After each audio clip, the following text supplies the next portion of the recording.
Hallelujah, praise the Lord.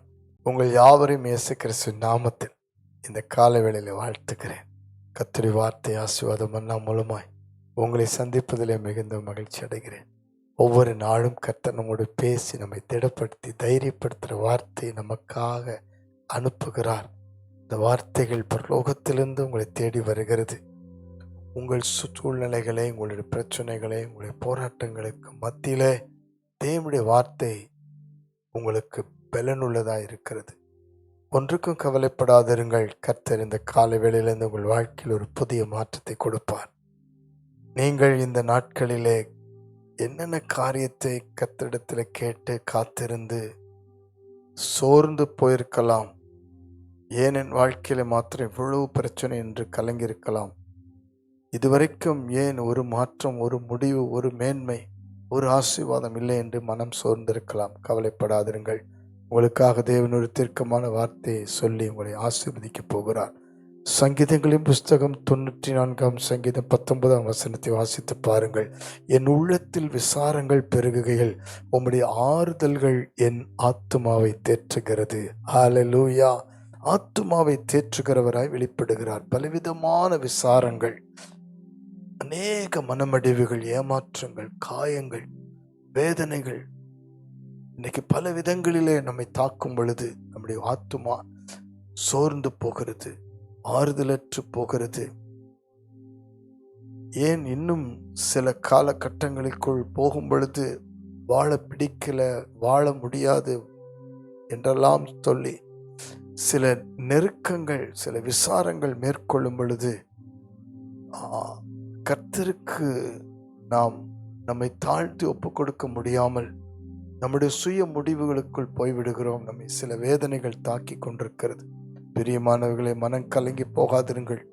கர்த்தருடைய ஆறுதல்கள் என்று சொல்லி அநேகத்தை நாம் பார்க்கிறோம். கர்த்தர் ஆறுதலின் தேவன், சகலவித ஆறுதலின் தேவன். உங்கள் வாழ்க்கையில ஏதோ ஒரு பாதிப்பு இருக்கலாம், ஏதோ ஒரு தோல்வி, ஏதோ ஒரு உங்கள் வாழ்க்கையை பாதித்த ஏமாற்றங்கள், துரோகங்கள், இழப்புகள், துக்கங்கள், பல விதத்தில் உங்கள் ஆத்துமாவை விசாரத்துக்குள் கொண்டு போயிருக்கலாம். ஆனால் தேவனுடைய ஆறுதல்கள் அவருடைய வார்த்தையின்படி, அவருடைய அன்பின்படி, அவருடைய கிருபையின்படி உங்களுக்கு நிரம்பி வழிந்து உங்களை தேற்றும். பரிசுத்த ஆவியானவருக்கு ஒரு பெயர் உண்டு, தேற்றரவாளன், நம்மை தேற்றுகிறவர். அவர் மேல் நாம் இன்றைக்கு எல்லா விதத்திலும் சார்ந்து கொள்ள வேண்டும்.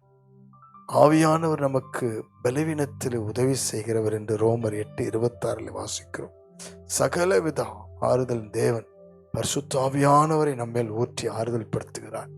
சோர்ந்து போகாதீர்கள். ஒவ்வொரு நாளும் உங்களுடைய குடும்பத்திலும், பிள்ளைகள் வாழ்க்கையிலும், உங்களுடைய தனிப்பட்ட ஜீவியத்தில், வேலை சம்பந்தப்பட்ட காரியத்திலும் விசாரங்கள் பெருகும் பொழுது, பாவ சோதனைகள் பெருகும் பொழுது, பிரச்சனைகள், ஆவிக்குரிய ஓட்டத்திலே சில யுத்தங்கள், பலவீனங்கள் உங்களை மேற்கொள்ளும் பொழுது நீங்கள் சோர்ந்து போகக்கூடாது. கர்த்தருடைய ஆறுதல்கள் நம்மை தைரியப்படுத்த வேண்டும். இன்னும் முன்னேறி போவதற்கு, இன்னும் தாண்டி போவதற்கு, இன்னும் பலனடைவதற்கு, இன்னும் வைராக்கியமாய் சாட்சியை ஜீவிப்பதற்கு தேவனுடைய ஆறுதல்கள் தமது வார்த்தையினாலே, சத்தியத்தினாலே, தமது கிருபையினாலே, தமது ஆவின் பலத்தினாலே நமக்கு கொடுத்து நம் ஆத்துமாவை தேற்றி தைரியப்படுத்துகிறார். அல்லேலூயா. இப்பொழுதும் ஜெபிக்க போகிறோம். உங்களுடைய விசாரங்களை கல்வாரி சிலுவிலே கர்த்தர் ஏற்கனவே சுமந்து விட்டார். ஆகவே இப்பொழுது நீங்கள் ஒப்பு கொடுத்து இந்த காலை வேளையில தேவனை நோக்கி பாருங்கள். பரலோக பிதாவே, விசாரங்கள் பெருகும் பொழுது உம்முடைய ஆறுதல்களை எங்களுக்கு மத்தியில் அனுப்பி தேற்றுகிறவரே, இந்த காலை வேளையிலே உம்மை நாங்கள் மகிமைப்படுத்துகிறோம், ஸ்தோத்தரிக்கிறோம், நன்றி செலுத்துகிறோம். இப்பொழுது ஜெபிக்கிற ஒவ்வொருடைய வாழ்க்கையும் தேவன் ஆசீர்வதியும். அநேக விசாரங்களோடு, வேதனைகளோடு, காயங்களோடு, துக்கத்தோடு, ஆண்டவரே பாரத்தோடு இருக்கிற ஒவ்வொருவரையும் தொடும். ஆண்டவரே ஆறுதல்கள் ஒவ்வொருவரையும் இப்பொழுது மூடட்டும். ஆண்டவரே, கடன் பிரச்சனையினாலும், குடும்ப பிரச்சனையினாலும், வியாதி பலவீனத்தினாலும், எத்தனையோ பாதிப்புகள் உள்ள ஒவ்வொரு ஆத்மாவை தேற்றும்படி ஜெபிக்கிறேன். உம்முடைய வார்த்தையை அனுப்பி தேற்றும். உம்முடைய ஆவியானவருடைய பிரசன்னத்தை ஊற்றி பலப்படுத்தும் தேற்றும் ஆண்டவரே. உம்முடைய வார்த்தைகள் ஒவ்வொருவருக்குள்ளும் இறங்குவதாக என்று ஜெபிக்கிறேன். கல்வாரி சிலுவையில் எல்லாவற்றை சுமந்து தீர்த்த இயேசு கிறிஸ்துவின் நாமத்தில் இப்பொழுது ஒவ்வொரு குடும்பத்தையும் தேற்றி நடத்தும். ஒவ்வொரு ஆத்துமாவும் தேற்றப்படுவதாக என்று ஜெபிக்கிறப்பா. நீர் துணை நின்று நடத்தி ஆசீர்வதியும். ஒவ்வொருவருடைய வாழ்க்கையில் இருக்கிற எல்லா விசாரங்களையும் எடுத்து போட்டு நீர் விசாரிக்கிற தேவனாய் இருக்கிறபடினால் கவலைகளை எல்லாம் உம்மேல் வைத்துவிட விசாரங்களை உம்மிடத்தில் ஒப்புக் கொடுக்க உதவி செய்யும். இயேசு கிறிஸ்துவின் நாமத்தில் ஜெபித்து அர்ப்பணிக்கிறோம் ஜீவனுள்ள நல்ல பிதாவே. ஆமென், ஆமென், ஆமென். God bless you.